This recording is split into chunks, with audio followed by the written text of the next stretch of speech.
Wichamar, shwi area Crossroads.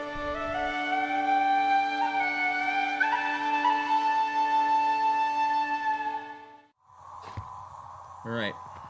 We're doing it? Yes, we are. It's on right now. Okay, Okay, guys, go. this is a story from LiTS.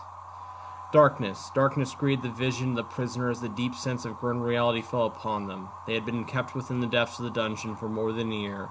Wires ran along the floor as the prisoner tried to open their eyes and could not. They were locked within their own body, imprisoned in a meat bag of a body. So frustrated they were that the next groan slurred into a growl. Muscles tried to move, but only the throat would reply for the reasons the prisoner could not figure.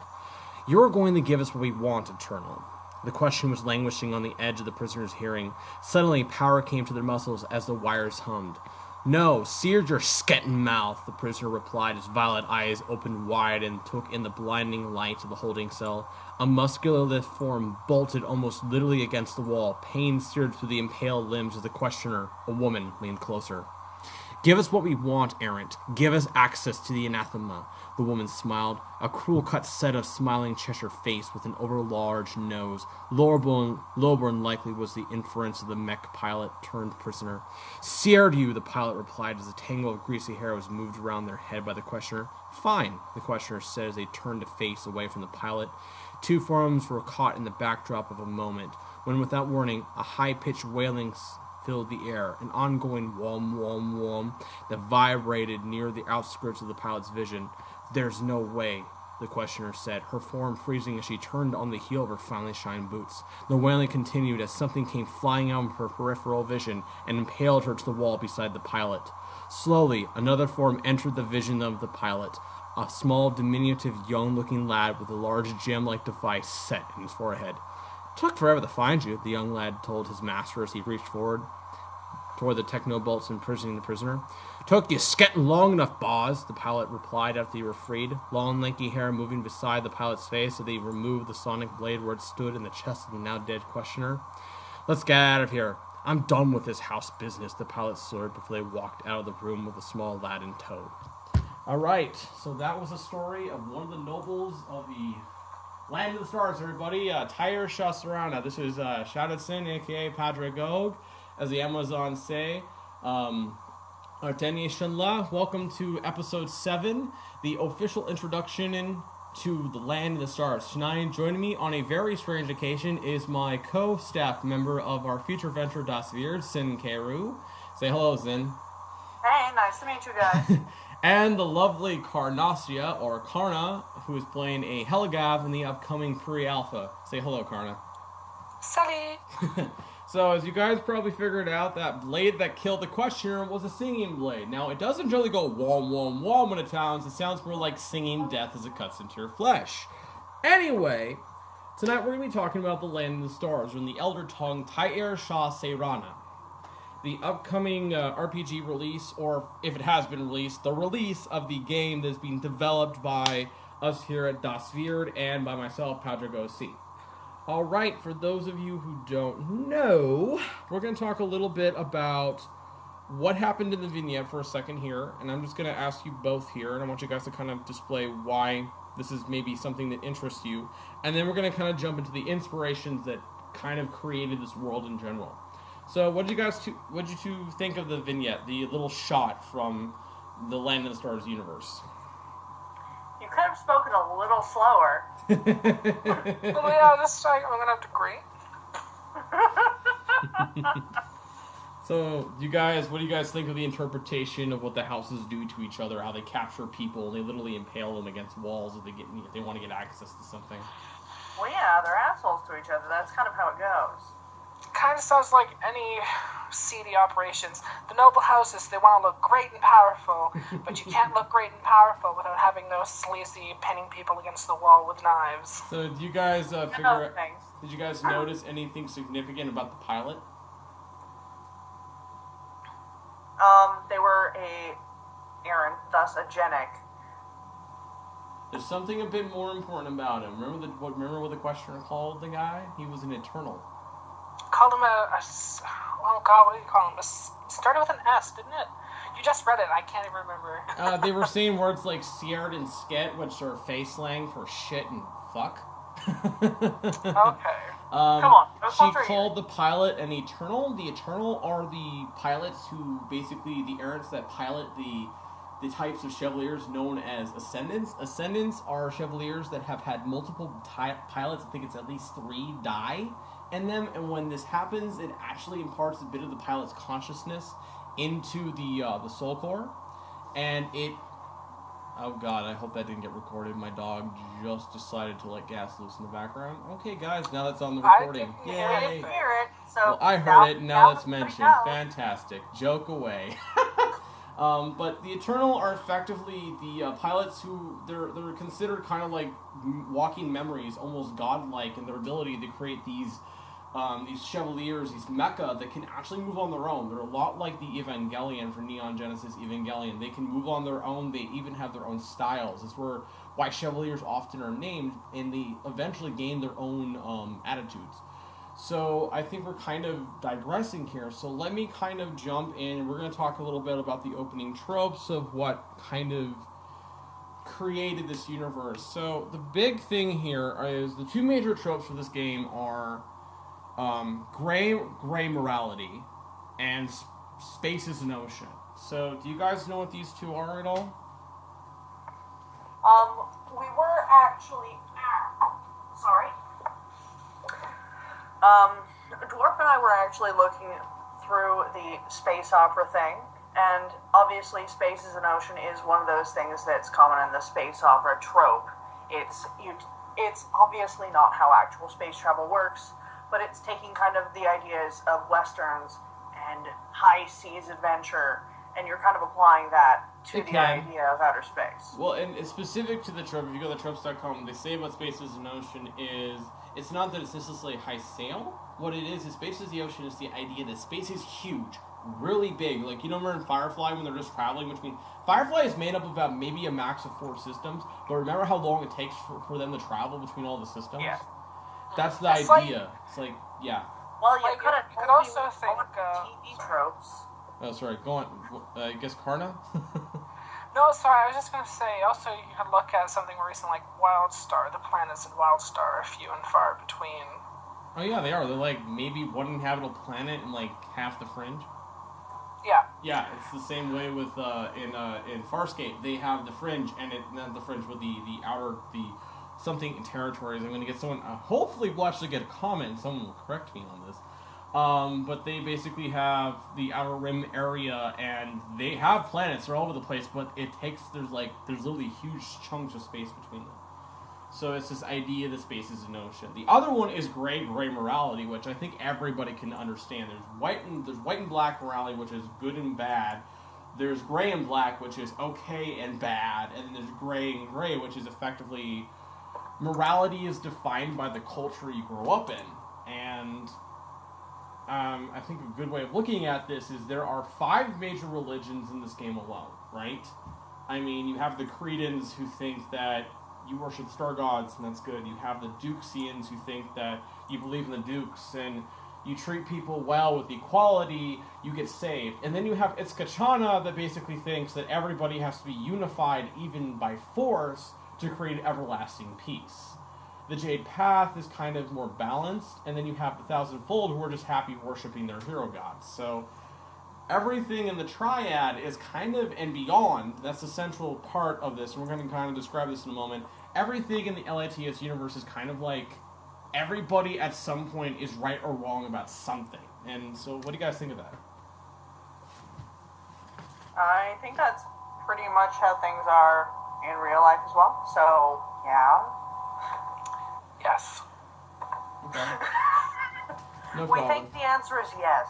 Yeah. So I'm gonna talk a little about the anime here. So the thing about the anime, because the anime is a huge inspiration. I think you guys can figure out with like the crazy names, like I just posted the lore on the Jaguar Knights, and I think they have something called the Broken Claw or something style. There's the Rising Phoenix style. Rising Phoenix. Yes, that's actually going to be a style. There's one thing, so I mean, anime is a huge huge form of entertainment, but there's a lot of tropes in anime that are kind of associated that we kind of pulled into this, especially things like human stories, because I know a lot of people watch this, but if you watch things like Full Metal Alchemist or Mobile Suit Gundam, even though there's a lot of characters, there's a lot of sense of these are human people. They're going to tell a story that's not necessarily going to be what you often see in Western things. If people want a good example of this, watch Legend of Korra or Avatar the Worst Airbender. I mean, there is actual things in Land of the Stars that are pretty iffy, but when it comes to the anime tropes, it's not only the human stories, it's this kind of sense of crazy, where you have the guy who shows up and goes, I will kill you with my something wind power, and the guy is literally swinging his sword and attacking you with wind scar. So that's kind of the crazy that exists. You guys seen that at all? Which I've seen Legend of Korra. Says the water. Korsami was the end game. That's all that mattered. Korsami is the end game. That's what matters to everybody. So I'm a Kigo fan, so I love Korsami, but I still love my Kigo. So yeah, that's actually another thing we'll get into, the whole another aspect of the game. But shipping. I want to encourage shipping. Yes. Yes, we are shipping. You had me at shipping. Shipping. I think we just made the Tumblr crowd really happy. We actually do have a Tumblr, by the way. I'm on Tumblr. I'm on Tumblr too, but all it does is regurgitate what we post on the main website. So, a lot of things we pulled up was kind of the crazy moves, and a lot of things about anime is for example, if you watch I just watched the one about the guy. It's called The Rise of the Nura Clan, and it had this thing called fear. All yokai have fear. When I say this is if you watch anime, it's every anime has this over strategic need to create moves, and then every move has a resource. I mean, if you watch Bleach, it's all about Ryetsu and Zanpakuto or the various forms of attack. And everything, even if it's silly on some level, which everybody who watches all 100 plus episodes of Bleach knows, there is still some fucked up mechanic to how everything works. You can use your abilities to do weird things, but there's a limitation to them. Versus kind of what we see in a lot of fantasy genre stuff like Guild Wars 2, where magic goes everywhere. Which I kind of think WildStar That's adopts. slowly getting consumed by the dragons. Yeah, which is okay, magic is eaten by dragons. Let's go with that. And then WildStar had these very open. WildStar actually was very anime in its magic.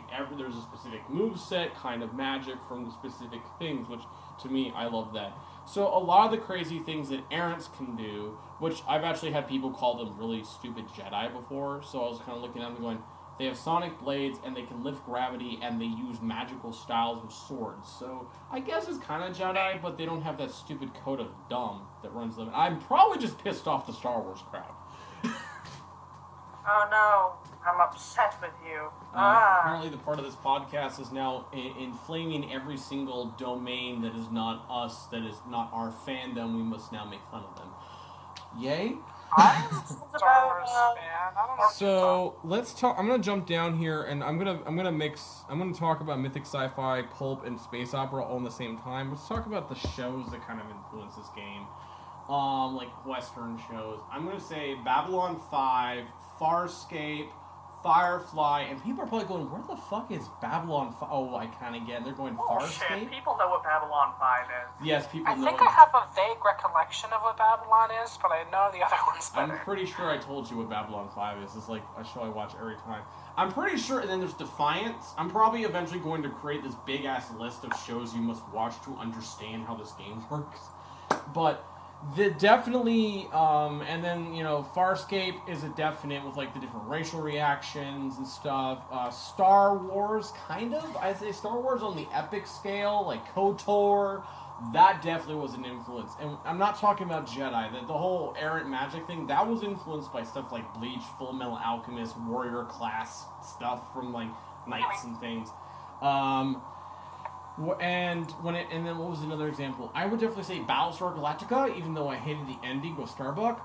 The Cylons are definitely an influence for the Soul Given, and I actually even had a game that had synthoids like the Soul Given. The Soul Given are basically my version of the Cylons, but I guess, less annoying with less God thrown into it.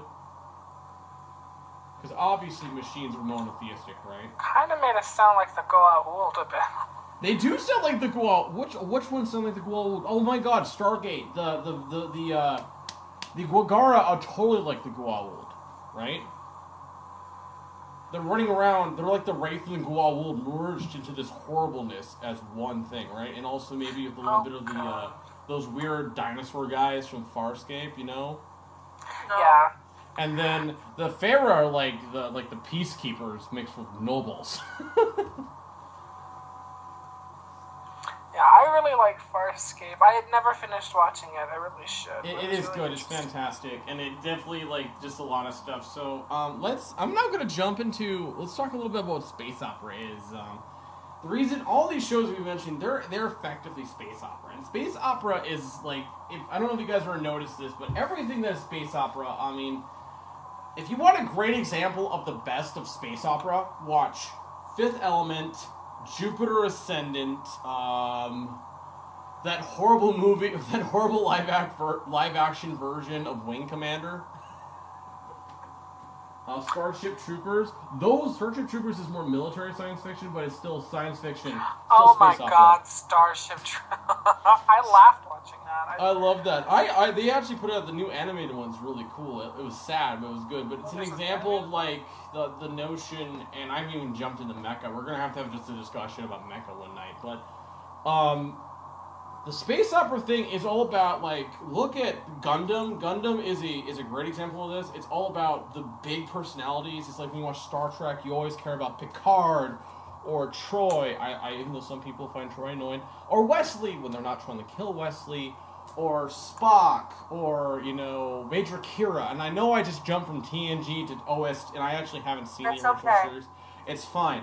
Picard is the best captain still, and I just pissed off all the Kirk fans. I'm a Kirk fan. Janeway is my Piss me favorite. off. But it's all about, these iconic characters. This is something we tried to do in my last RPG guild, and we kind of got that, but I think we're going to do really well with this one because it's a bit more... We'll talk a bit about the game in a moment, but this is another... There's coffee in that nebula. There's coffee. That's my favorite captain. I just want to add that in. Janeway? Janeway. I didn't like Janeway until I read a Fem/slash story with her. It's actually a really good one. The author's called Fletcher Delancey. She's really good. She actually put out her first book this last year. So, the other thing is that space opera came from this genre called space romance. If anyone's read or seen John Carter, or what it was really called, John Carter Mars, it's Pulp Fiction, right? It's, again, over the top, epic, crazy, right? That's kind of what this game's about. I mean, we have a character that flies around in a smuggler ship just to piss off the navies of the other people. Oh, I'm going to be doing that. And I'm pretty sure someone's going to invent the chainmail version of, Red Sonja with cyber guns and some kind of leg that maybe has a gun or a grenade launcher in it. I mean, honestly... I don't know what my boyfriend's going to do now. Well, when Illy was picked... So this is something we actually have to... When we get to the game thing, we need to put down a rule that says, do not always ask any questions because you will not get the answer you want. Ask me questions, and then I go and I harass the hell out of you until we actually get answers. That's mostly because they come with me with... We'll talk about that in a moment. Let's... So then the other thing here is a sense of... Let's just kind of... We have Pulp Fiction, which is crazy. Space opera, which is iconic. And then we have what is called mythic sci-fi, which I guess, a lot of people didn't always like it, but Destiny is a perfect example of this. So is Halo. This mythic, grandiose sense of holy shit. So is Mass Effect, right? Those are all mythical. Big, scary things happen. By the way, there are kaiju monsters in space. Enjoy. I'm still trying to play Destiny myself. It's a fun game. Like, it seems fun, but, like, trying to do stuff for myself, I'm really, I guess I'm a social gamer. We'll create a gaming thing when I have time, okay? We'll create, like, a gaming tag for LiTS to game together. That sound cool? Yeah, Yes. sure. Well, I'm playing it on the PS4. We're getting off track here, Karna. Sorry. It's No, okay. no. This is the intro video. Totally Hopefully off we don't track. bore people. We got to entertain them. Okay, so let's talk a little bit about I'm just going to kind of talk a little bit quickly about hard versus soft sci-fi. So, I would say soft sci-fi or sci-fi fantasy is definitely Star Wars, and then Star Trek is definitely hard sci-fi. I would say, actually, 2001 Space Odyssey is a great example of hard sci-fi. Where everything must conform to the known rules of science, right? Yeah. Yeah, I can see that. A lot of people are like, and this also lights the big discussion in the sci-fi crowd, which is faster than light versus no faster than light. And I solved this by saying, there is no FTL! And I did that because I didn't want to have FTL. And so, again, we probably pissed off a fandom. We need to start a counter called How Many Fandoms Can We Make Angry in one episode? Well, you're really making it sound like it's easier than it is. You kind of have to go a little more in depth than that. Come on. About what? The verses? To actually piss people off. You're just making the offhanded remark. Okay, we'll do that. Come on, you need to put a little more effort into this. Yes, we have to do that at one point. You really need to drive it home. Like, stick that dagger in, give it a little twist. If we're going to go for an hour-long podcast, sure, but this is the one we got to stick in the newbie guide that people can listen to and laugh to. Nah. Yeah, we'll do a longer one It's where we a decide just to flashback. mock when we decide to mock everything and nerddom so everybody hates us. Hey, and then at the very end we'll make fun of, another few people on Twitter to see how many people get angry. Okay, so we're going to quickly, and then actually I'm going to insert one here. I just wanted to attack one last thing, which is this concept of diversity. And everybody's going, oh god, no, it's either going to anger Reddit or Tumblr or 8chan or 4chan. Who the shit gives a fuck? No Just one cares. talk. So this game is the one that I really decided to say, fuck it all, we're going to make this thing as diverse as possible. I mean, this is really funny because this is 3 white kids talking about diversity on a podcast, but let's go with it. By that you mean you're going to make it as fun as possible. We're going to make it as open-minded as possible. I mean, I'm role-playing a character that switches between 2 bodies and has no sense of gender. I really don't want people to misgender characters, so we gotta be very careful about that. But the other thing is, To an extent it can, if it's actually in character, it can be interesting. It's just, to the extent that it goes, it may be something that you'd want to actually talk about outside of... Which is one reason why hopefully... Is this okay or is this fucking with you? Which is one reason why hopefully we're going to really, the other thing is we're going to be creating a safe place, and we'll talk about that when we get down to the game section. So the thing here is, we're really kind of pushing through this idea that that there's different forms of sexism, that we have one entire system that is sexist against cis, right? So it's like, what? Yes, they are. And this is the other thing we're trying to push forward, which is, and I'm going to throw in alien diversity here, which is the fact that all the races think differently, right?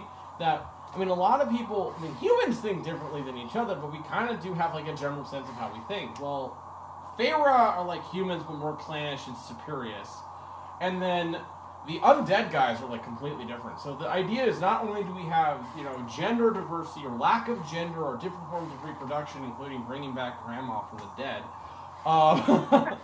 you also have this sense of religious diversity, ethnic diversity, and the fact about diversity, and the reason why this is so important for this game is if you look at diversity in the real world, is that it breeds so many problems because everybody is so different. And I'm not harking on diversity here, but this is a fact of the real world because of how different everybody is. No one at any point. About it. Well, yeah, no one is ever going to exactly get along. And so that's one reason, by injecting so much diversity. I think I've layered 6,000 plot points in the game so far, right? We're going to have... I'm pretty sure there's one random little insurgent group on each planet, at least, that's pissed off with their ruling lord. It's it's going to be so fun. Yeah. That's something. No, I'll wait. It's probably not the right section, so I'll just wait. It's okay. We'll get into that in a moment. So let's we're now going to jump down into the actual game, and we're going to talk a little bit.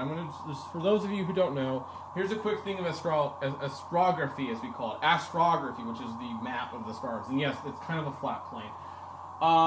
There are 5 systems currently in the Avalon cluster. There is 2 outlying systems, which in the astrographic north is Void, the dead star, and the astrographic south is Spire, the monastic star, right?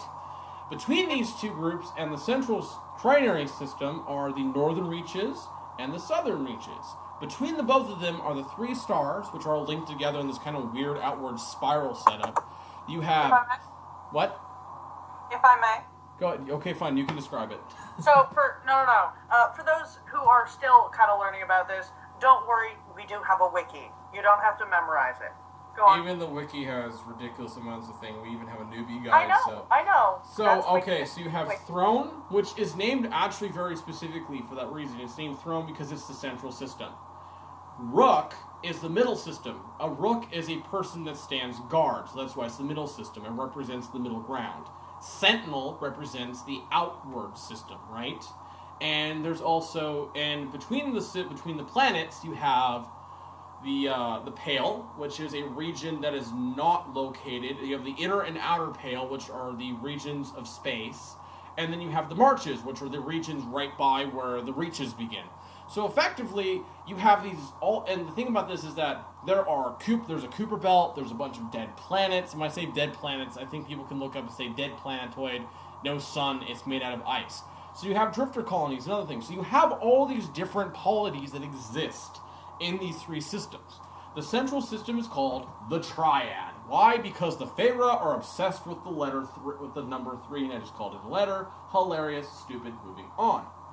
Okay, so let's talk a little bit about history. At some point, at a thing we call Zero Starfall, which is the central calendar, a bunch of political dissidents from another dimension, which we call Altair, were plopped down onto planets.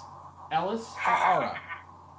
These Gits, and I'm calling them Gits, were controlled by these guys called the Immortals. They eventually unite each other under a world government after the Immortals die out and after they discover space travel. That is the Founders Era. Everything's going okay except for the typical religious disagreement, cults, ethnic dislike of each other, tyrants. Then you have what's called the Expansion Era, where everybody goes, yay, I'm now going to flee into space because that dick on the homeworld keeps making fun of my god.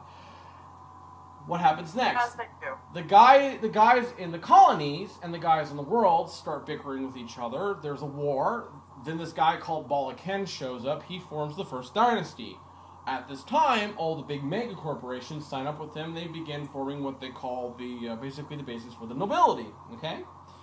After that, you get the rise up of the machines because some Dilwad thought it'd be a good idea to make thinking machines. So if you guys ever read Dune, you understand What do you mean it's not a good idea? It's never a good idea. So the children of the Feyre, the Soul Given, rise up. There's a big war. It's called the Homunculi Wars. It's pretty horrible. Basically all synthetic life is like wiped out for like 1,000 years. Shit! You mean that was a bad idea? And then after that, the nobility get together and they elect this backwards noble from the middle of a Turkish-like planet called, I think it's something Ogan. He marries a descendant of Balaken, bada bing, bada boom. Second Imperial Dynasty. We get, I think there's Atreya. She tries to make the Imperial throne more powerful. By now, they have moved the Empire from, I think they're still ruling on Ellis, and then they move it to Starcrown, which is this big space station where everything is set. It's kind of like in the middle of the systems. Somewhere, we'll eventually have a map where Starcrown is drawn in like this really precarious position that no one understands why it's there, but it has like ridiculous amounts of defense. And at one point, we get this guy called Atreus the Mad, and we find out later that he's called the Mad because he's actually the only emperor in the known universe that somehow figured out that the Guagara, the vampire guys, were leading a secret kind of Illuminati conspiracy. He gets killed. Then the Guagara of the Voidkin, and if you guys are going, we'll talk about who the Guagara are. These guys called the Voidkin, they come flying down out of the Void system. They are like, hi, we're going to eat you. And this thing called the Void War occurs, okay? The entire secondary Imperial line dies out. Then we get what's called the Shattered Era, right? Is it Shattered? No, the Shattered Era is the period between the first and second Imperial dynasties. Then we get the second Expansion Era. Meanwhile, the Voidkin are going, we're going to start eating people, and then they reveal mechs, because the Voidkin are just like, what the fuck, we're going to be more evil to you. And then eventually this guy, who I believe his name, I keep forgetting his name, he's the first member of a very powerful family called the Archers. He shows up, he's like, hey look, I invented a mech, we can kill them now. They eventually lead this big fight, and for a while, his descendants do pretty well. They become the third imperial dynasty. They're the ones who effectively create modern society. They write the Great Covenant. They reorder everything. They reorder the House Senate. They establish basically every concept, including telling the various religions that you don't get weapons unless you're in fact using a house or a house is using you as a proxy. Yank, thank you, the houses, for continuing religious warfare for political means for the last 2,000 years. Anyway, the Imperial Dynasty does pretty well. They get about 3 emperors. They're not the longest ruling, but they're the most impactful. And then at one point, the young emperor, the third of the line, goes off playing Crusader. He gets killed by his own bastard son. His own mother then gets killed because she had a mysterious disease.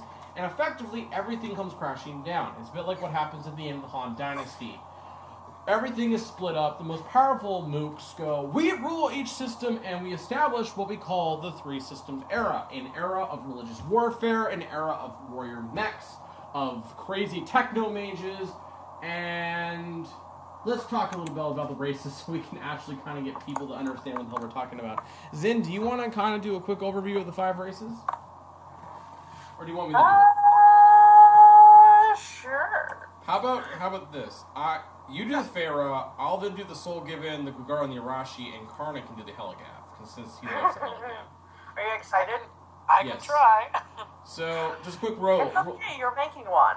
Before we jump into the lore here, so everybody understands, everything in this game derives somehow from the Pharaoh. They are to blame for everything. Go, take it, Zin. One more. Take it, Zin. Pharaoh description. Sorry, give her a second. Okay. Alright, I'm back. Okay. And also, everything derives from the Pharaoh because she are assholes. I love it. I am going to assume that some of Blair's brood made it through. No, this is before Blair. The other Blair. Yes, the Pharaoh are descended from the guys, the Protoshi, the Hythuk. Oh, okay. Protoshi. That actually makes... Alright. They're Protoshi, that's what they call Pharaoh. It was going to be funny that way. Okay. Fine. Dash my cannons upon the rocks. Their name Alright, literally so means we got the Fated 5 One. races of Babel. What? Their name literally comes from an Elder Tongue word that means Fated One. Yeah, they're Imperials. Go on. So we've got the 5 races of Avalon. We've got the Pharaoh, who are your base. It's them that everything else is made of. We've got the Soul Given. We've got the Guagara. I'm sorry, I'm going to keep screwing that up for a while. We've got the Arashi, and we've got the Heligav. Heligav? Heligav. Like, You're talking about the Pharaoh, hon. I know. I'm giving an overview. Shit.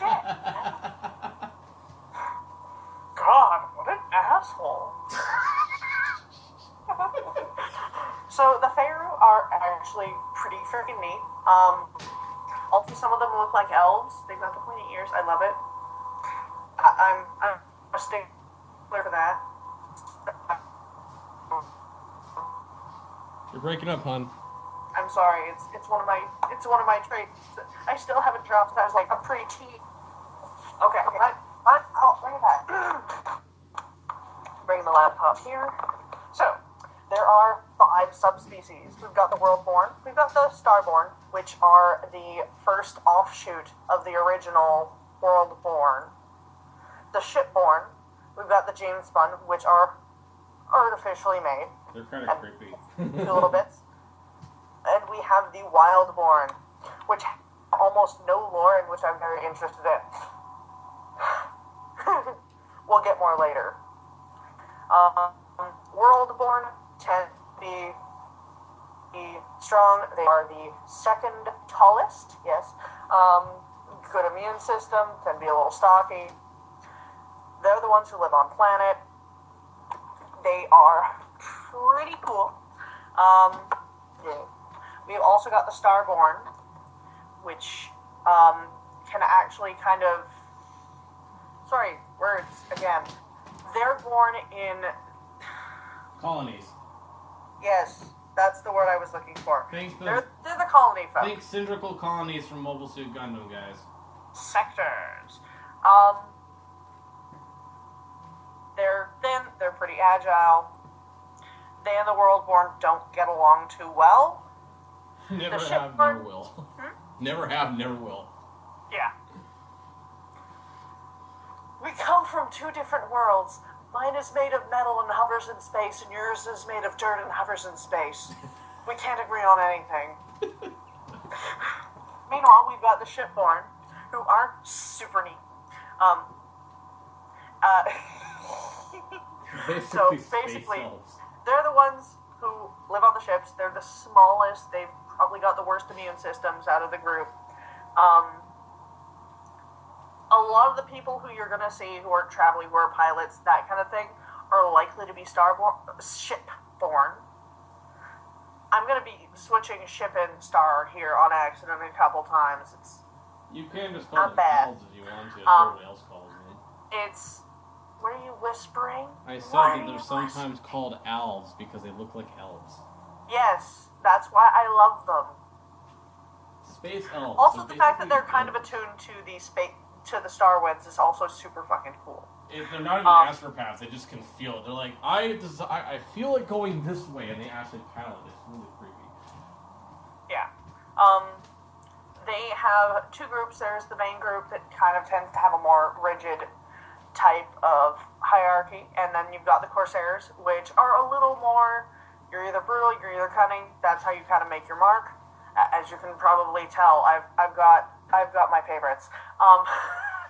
There is a group of Corsairs that literally do not give you, they're a bit like the Clanners from Battletech. You don't get a name unless you earn it. It's called your bound name, so basically you kill it whoever you can, outloot whoever you can. They're like the guys from Pirates of the Caribbean on crack. They're like, Yar! Yeah. Damn it!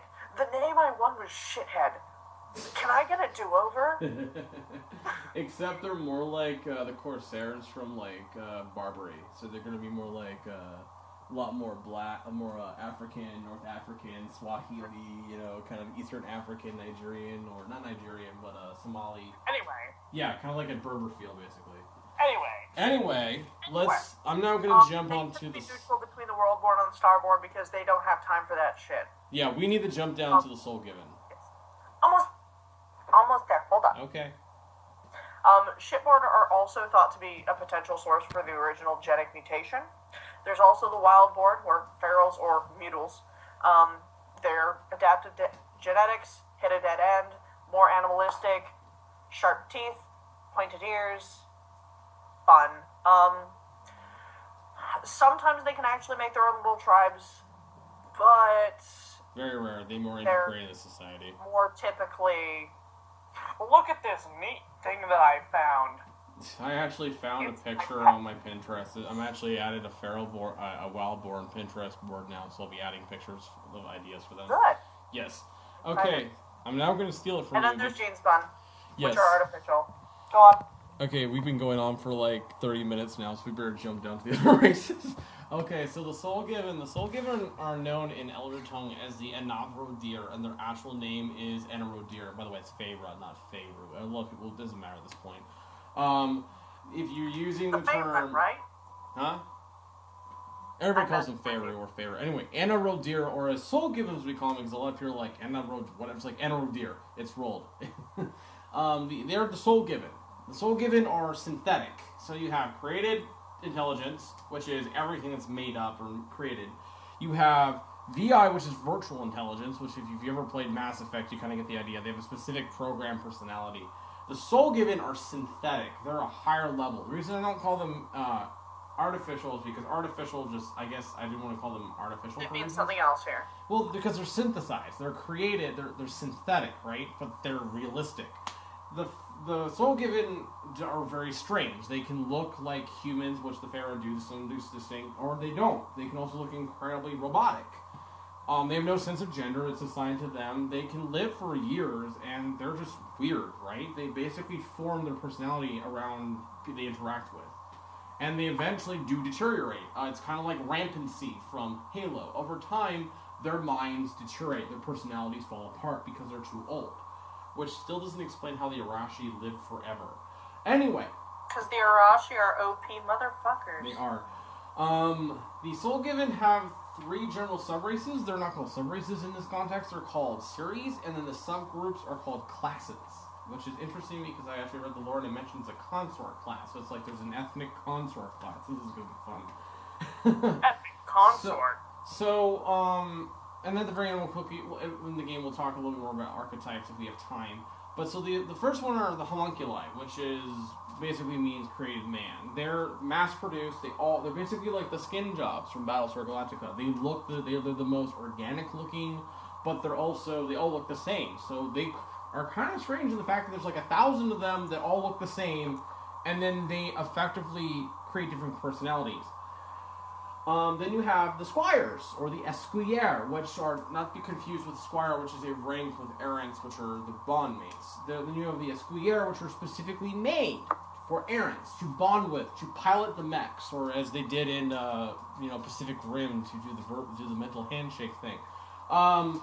The esquire are the most artistic. They're made individually by these guys called meisters, whereas the meisters who make the homunculi just go, okay, kick up the assembly line. We're making 6,000 tit jobs today, apparently, because we ordered a bunch of them. Because some dick was like, I likes the bad shit. I don't know. The Pharaoh are kind of twisted people, and when I say twisted, I mean they sometimes epitomize the worst aspects of humanity because, magic with no fae kind of makes things wrong on so many levels. Then the final group are the pariah dolls, which are basically kind of really creepy. Like, if you think that the gene spun, which are basically 3D printed people, are creepy, the pariah dolls are effectively someone going, I'm going to take your mind, and I'm going to put it in this thing and do horrible things to you.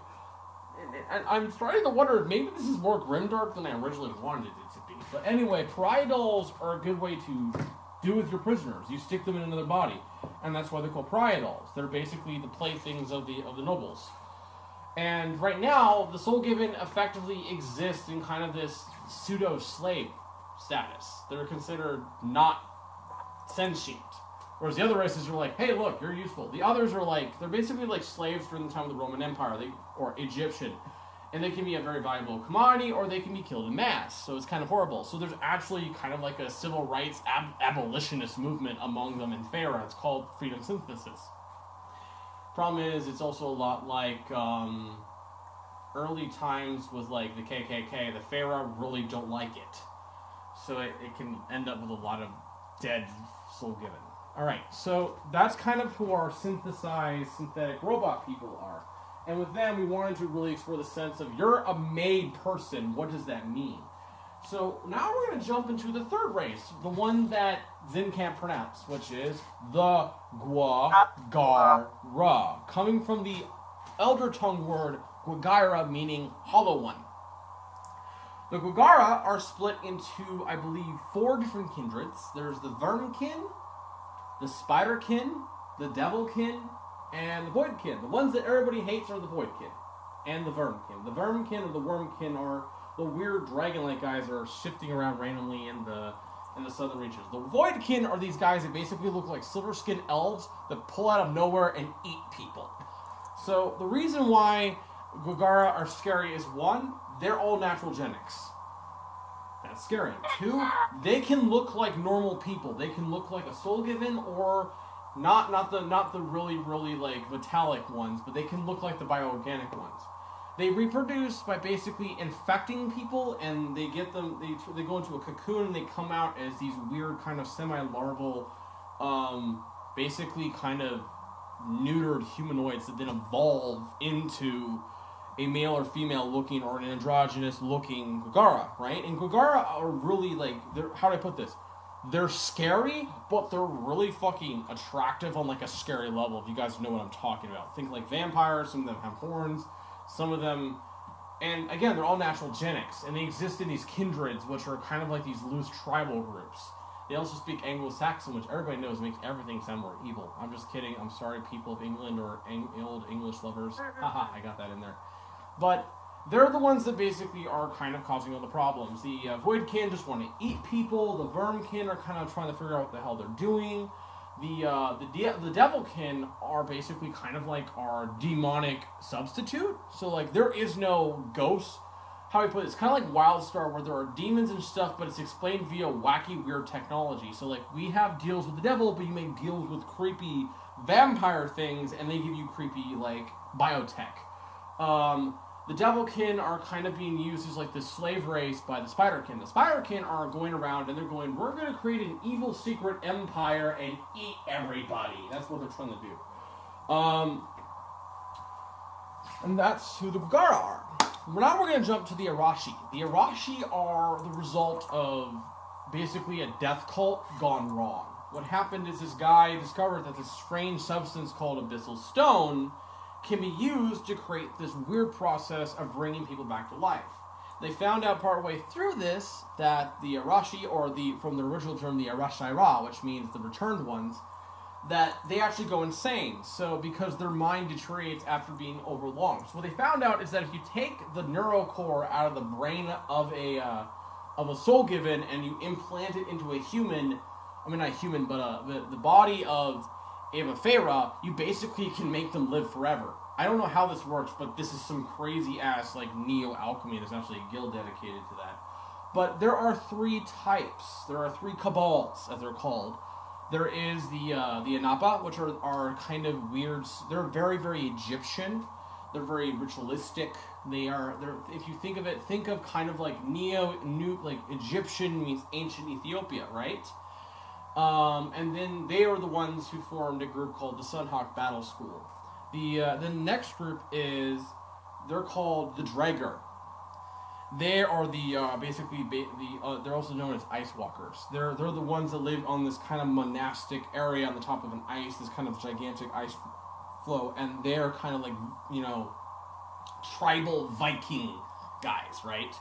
And then the last ones are the Ayar. They're very Mesoamerican in appearance. They're the last remains of this planet that was obliterated during the void, when the Voidkin invaded, and they're the basis for a group called the Reavers Guild. And so the thing about the Arashi is they can live forever. They have cybernetic replacements for things, and they have a very, very specific ritual for it. But every cabal has a different way of doing this, but effectively what they do is they study. They're a lot like the Eldar from Warhammer. They're big about you choose a path and you study it. The whole point is by becoming very good at something, you gain the rank of Saint. So a Saint is someone who studied quite a lot. The next rank is the Undying. So if you are a fighter and your master is an Undying warrior, you are probably one of the best fighters out there. The other thing about them is that their families are very strange. They use this system called Gen Brand, which marks the generation they're from. They basically brand and mark their skin to identify who they are. You can also tell who they are by how their cybernetics are arranged, and also by the color of their eyes. Their eyes are like soul-given eyes, so they glow this strange and earthly glow when you look at them. And the Arashi are basically kind of like Frankenstein monsters. They're not like normal undead. They're like these alchemical monstrosities, but again, there's an unearthly, horrible beauty to them. And that is the 4th race. So finally, Karna is going to talk about the 5th race, also known as the Helagav, the Corrupted. Take it away, Karna. They are the master race, and they're going to take over. They actually could take over if they had enough of them. But no, there's no space for this is the race that I've found the most interesting when Sin first linked me. And the Helogavs, in essence, at least how I've interpreted them, they're kind of like elementals who used to be Fae, etc.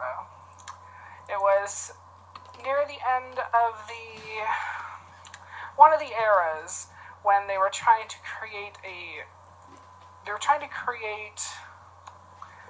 I'm going to find the word for it. A cure. A cure. They were trying to find a cure for this corruption, and what they ended up doing, they created nanites, or little nanite thingies. I know, I'm good with words. And basically, Karna, the disease somehow hijacked and reprogrammed the nanites.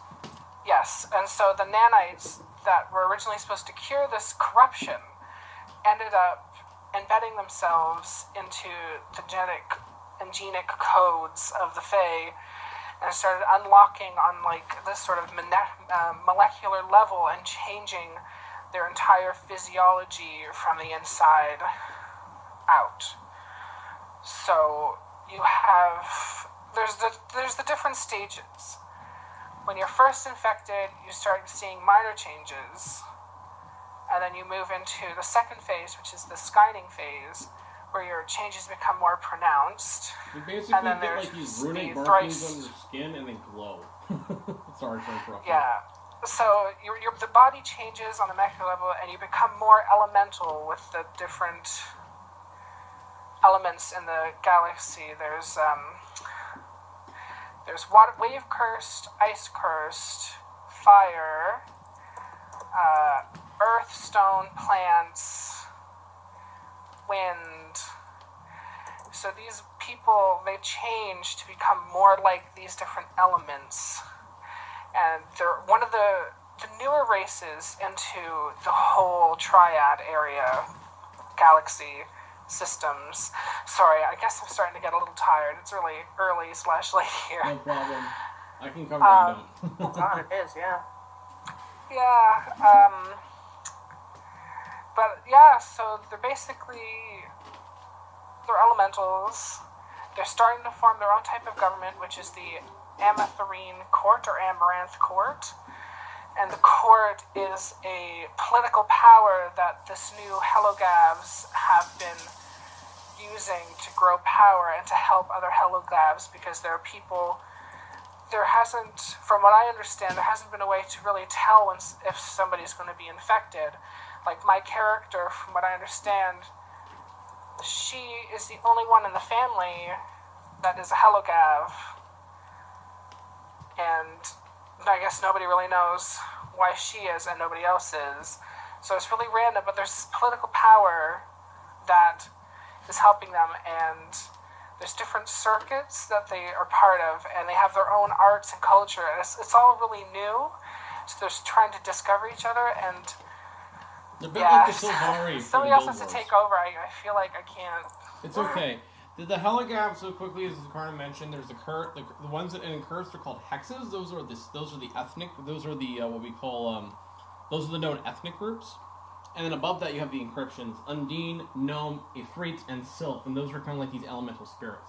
The Helogav effectively go from being normal people into living founts of psionic energy. So since we've talked a bit about this, let's quickly jump down to technology, and we'll talk about what kind of stuff we got. So I'm gonna do this as quick as possible. The ships in this universe are solar sail. They sail on these gravimetric winds called the star winds. So we get kind of this age of sail move. Only large vehicles can wield certain weaponry, such as rail guns or other things. A lot of energy in the universe is conducted through this strange, and I'm not going to ever say how it works. It's called I did this for a reason, because I don't want to actually have to write it out. It's called the Aeon Flux Drive, and I understand there is a show called Aeon Flux. Deal with it, people. And it works just fine. Basically, this kind of fusion thing, it creates energy, and people basically take these gigantic things, they transfer energy to different vehicles. The technology is and the thing about this is it's a very, very complex notion. One of the biggest things of technology in this universe is the Sysnet, or the Intersystems Network, which is a gigantic holonet. So you effectively have politicking not only in person, but also over the internet on a level that is very crazy. People can dive into, like, very much like Ghost in the Shell, they can dive into the Sysnet, they can war with each other on the Sysnet. There's games, it's like in Caprica, or there's different games you can play. There are entire afterlives on the Sysnet by certain realities. There's also ghosts and that people can do on the Sysnet.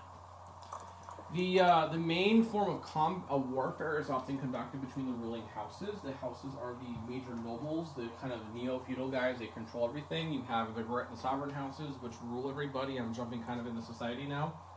You have then you have the great houses, the minor houses, and on down. The houses come together, they form the House Senate, and that's where all major government decisions are made. Quickly back to technology here, because we're kind of relating this to this. The nobles control a certain type of technology called, and this is a mecha, a gigantic kind of humanoid robot that people pilot. And the main ones are called chevaliers. Chevaliers require an errant, which is a mutated genic, or basically someone who has psionic psychic powers. They are then implanted with a special technology called techno-energetic kinesis, that allows them to control it.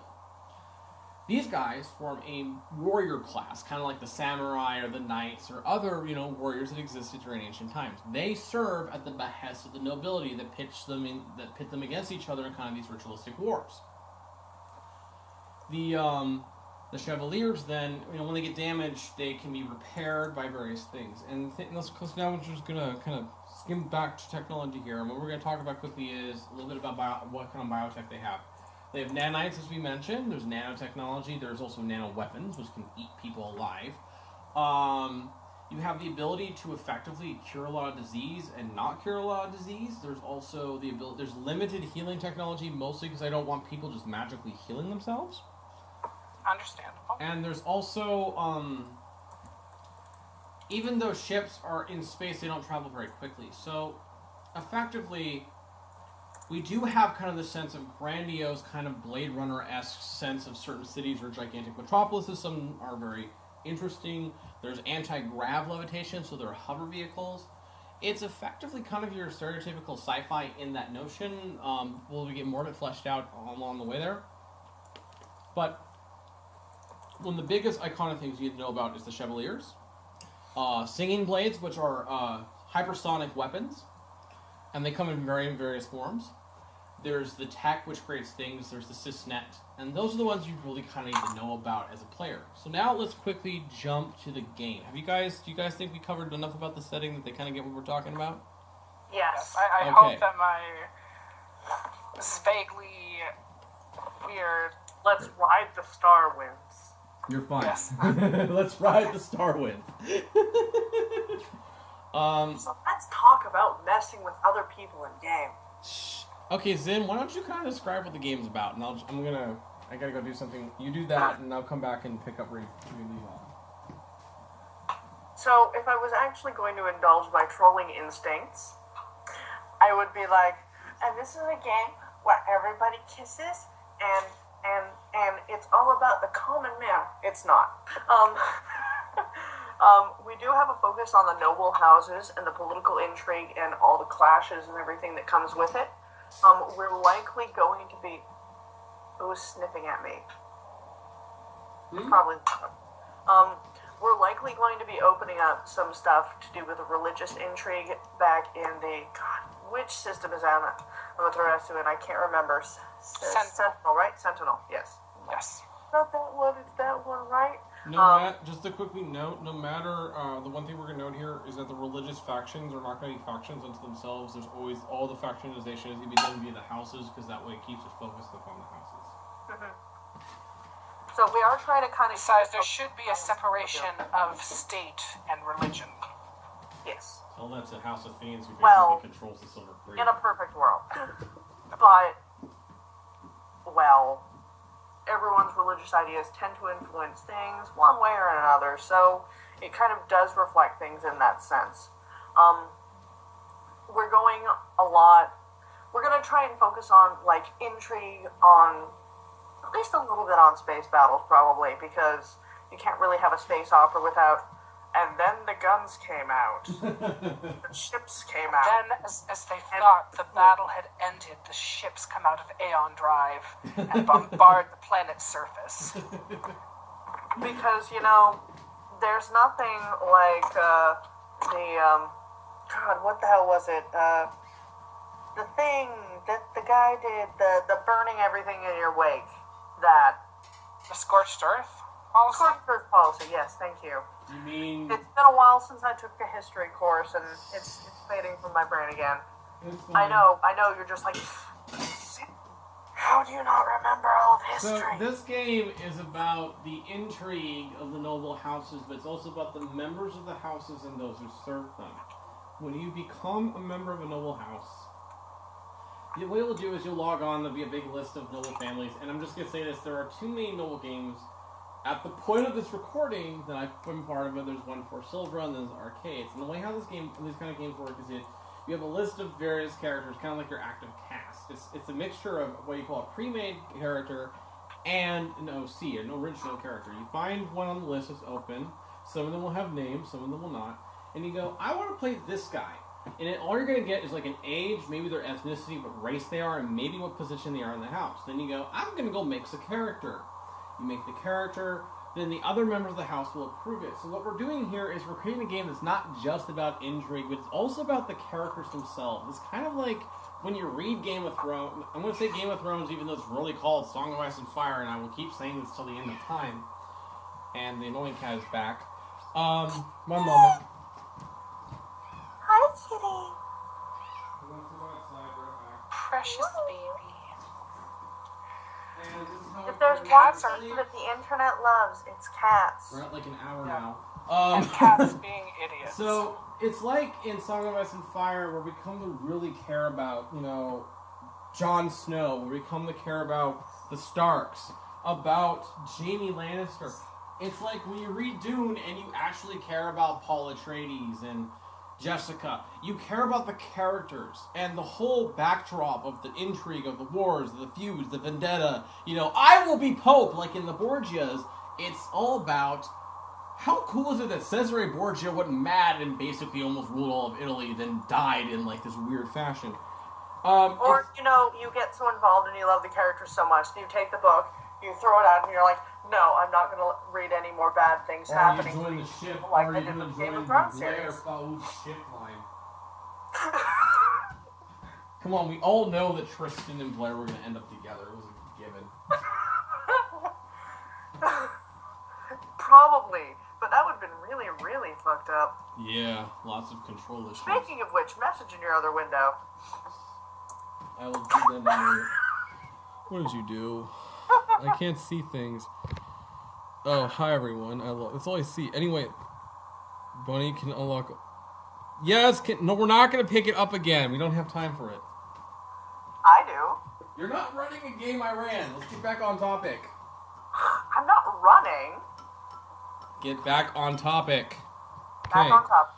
So, this game will be a lot like some of our previous games. I've ran several games of Sin, including Binding Attrition, which probably people don't know about, and then there's Altair. What our games tend to focus on is the characters. What we've done here is we're taking it to a level where effectively, it's not like Guild Wars 1 or 2 where you're existing in kind of this vacuum, you're bumping between guilds. You're going to get that sense of, my character literally can blow up a planet.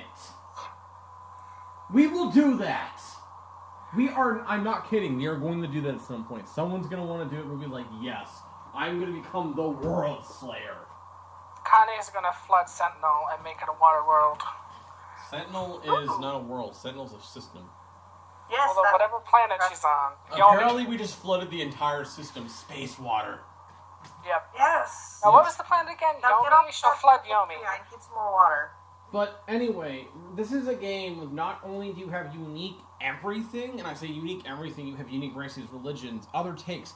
You will be able to create a character that is yours, right? I mean, Ilya, her boyfriend had a problem last night, and that's probably because I was tired and he was asking me a very specific question. But there will be enough lore in this game where if you literally want to make a foppish, Riddler-like character that has Joker-like instincts and that wants to be the Batman character at the same time, you probably could. And you could even have a magical weapon suit where you run around playing superhero and the rest of your family is going, why is he the heir to the family? Because Daddy loved him too much. Yes. And that's why he's dressed with his underwear on the outside, too. And that's also why everybody on the planet is going, the scandals, the scandals, the scandals, because apparently that is the UK version of the planet. So, this has been the introduction to The Land in the Stars, held to you by Shadow Sin, a.k.a. Patrick Gog, the wonderful Zin Kayruu, and Karna. We're going to wrap this up quickly, guys, because Zin is probably going a little crazy and Karna is steadily falling asleep. So, as the Amazons say, Fahen Shush, and everybody say goodbye. Bye. Au revoir.